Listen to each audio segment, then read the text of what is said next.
There are concerns that the US banking turmoil, the unsustainable federal spending trajectory, and skyrocketing inflation, both domestic and global, are making dollar-based assets less attractive. Is an exact quote from the US House of Representatives Financial Services Committee in a recent hearing titled "Preserving the US Dollar's Status as the Global Reserve Currency." It's very clear that the alarm bells are going off in Washington, and the US government has finally admitted that de-dollarization is real and here to stay. So in this video, let's talk about why the US government is now on high alert, how the BRICS countries, specifically China, are making it much harder for the United States, and what all this means for the US economy and the dollar going forward. Not only did the House Committee express concern, which we'll dive more into a little later on, but US Treasury Secretary Janet Yellen finally admitted that we are indeed watching the decline of the dollar's dominance. Yellen said to expect a gradual decline in the dollar's share of global reserves. This is a really important statement because now we have high-ranking government officials saying that de-dollarization is happening.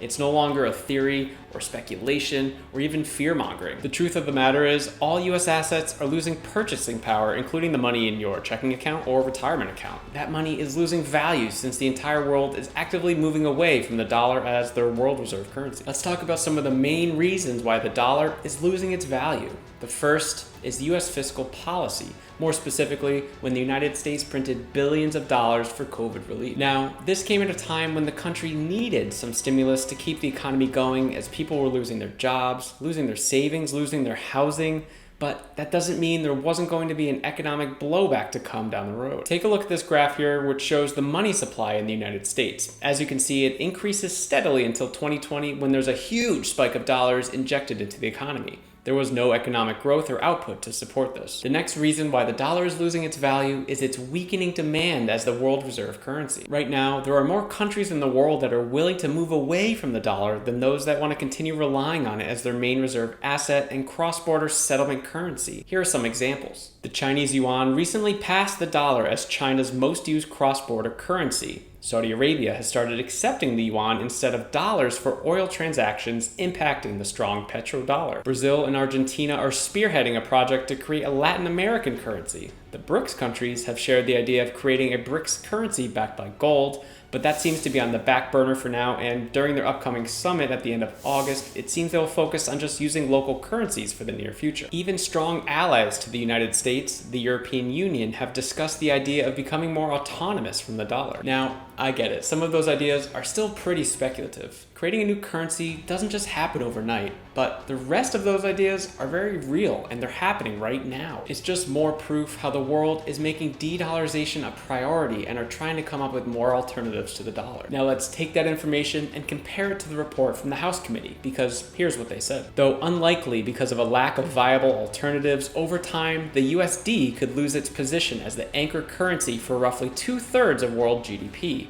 This could be significant considering how much the United States relies on the dollar's special status. In my opinion, this slightly misses the mark, and while they acknowledge the possibility of the dollar losing its global power, they also mentioned that there are no viable alternatives. We know that's not true because I just listed off a very small list of viable options, but I could have listed way more, and we know how focused BRICS and the other emerging countries are on eliminating their reliance of the dollar. But in saying all that, the dollar losing its world reserve status won't happen tomorrow or even anytime soon. And there's really only one country the US has to fear in terms of speeding up this de-dollarization process even more. And that country, it's themselves. Which brings me to the next reason why the dollar will continue to lose value is because of its national debt. Just recently, credit ratings agency Fitch downgraded the United States from AAA to AA+. Basically, this means Fitch has less confidence in the long-term debt of the United States and the potential ability for it to default on its loans. According to Fitch, this has been in the works for the last couple decades due to massive spending increases and political debt standoffs that have eroded confidence in fiscal management. If the dollar loses its position as the world reserve currency, it would be the worst turn of events for the American economy. And quite honestly, this developing de-dollarization situation barely gets any coverage in American media. I think people here in the States either take their status as the world reserve currency for granted, or they just have no idea how important it all is. I'll try to fill the void the best I can, and if you like these videos about world news impacting the United States and the dollar and you want to stay up to date, make sure to subscribe to the channel. When the demand for US dollars slows down even more, foreign investors will sell their holdings, and it is likely that this will happen over a period of time, maybe a decade, maybe more, maybe less. As the dollar becomes less and less appealing and less safe as a stored value, remember that US treasuries and private equities are denominated in dollars, so those will most likely be sold. According to the US Treasury, 40% of American stock is owned by foreigners. Japan, the UK, Cayman Islands, Luxembourg, and China are the main holders. The country from that list to focus on is China. You might be surprised to find out that with all the news going around how the United States is distancing themselves from doing business in China, making fewer investments in things like Chinese technology, and partnering with other countries in the region to spy and keep a close eye on China, they have actually been cozying up to China for one specific thing. But more on that in a second. In Janet Yellen's recent testimony to Congress, the larger discussions revolved around China. But there were two things of note that came out of this. First, when being pressed by the committee to decouple Chinese entities that are participating in clear human rights violations, Yellen was very clear that the United States should be de-risking, but not decoupling. She went on to say that Americans benefit greatly from buying goods that are cheaper to produce in China, and China equally benefits from US exports that also bolster the US economy. Yellen also called on lawmakers to lend more money to developing countries to counter China's growing influence, who have essentially become the bank of the emerging markets. In addition to increasing lending to other International Monetary Fund programs, Yellen told lawmakers that the Biden administration wants to boost involvement in development banks impacting Africa and the Americas. She went on to say these investments will bolster our engagement in these regions at a time of geopolitical competition.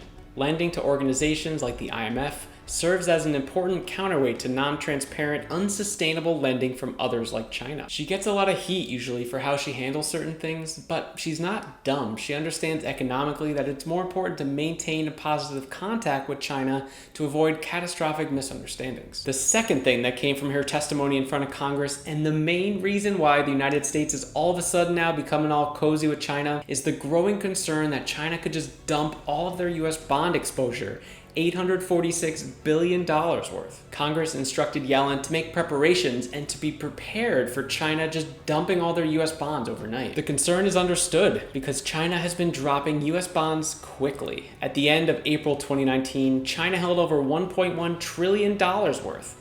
And at the end of May 2023, they were all the way down to $846 billion. That's about $250 billion they have gotten rid of the last 4 years. That's more than countries like India, Brazil, and France currently have at this moment in time. In normal times, China dumping bonds will hurt their own economy too. And the main reason they're still keeping their money in US bonds is because investing their dollars is better than just holding the cash and losing purchasing power to inflation. The US Treasury market still is just so large and dominates the market. Just take a look at this chart. At the end of Q3 2022, the United States has the same size bond market as the other G7 countries plus China combined, but there just isn't anywhere else to go. Some rumors are out there that China has been buying up gold from these bond sell-offs. And with BRICS being linked to creating a new currency at some point in the future that is backed by gold, could China just be sitting and waiting to pounce on when they think is the perfect opportunity to flip the US bond market on its head? I would love to know your thoughts about this down in the comments. Like I mentioned, for now, the only country that can dethrone the United States